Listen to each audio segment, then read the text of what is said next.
How to see total money spent on Steam. So in this video I'm going to be telling you about how you can see total money spent on your Steam account, that how much money you have spent in total on your Steam account. So in order to do that, first of all you have to open any browser you like. Once you do this, search for Steam and click on Welcome Steam.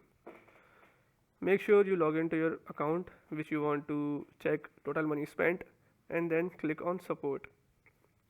Once you do this, this will load something like this and you have to click on My Account.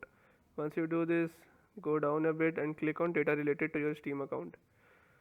Once you do this, scroll down a bit again and search for external funds used.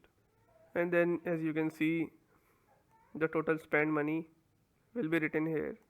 I haven't spent any, so that is why this is 0. But if you ever spend anything, the amount will be shown here. This is how you can check total amount spent on your Steam account. So if this video was helpful for you guys, please consider subscribing, leave a like, comment, and thanks for watching.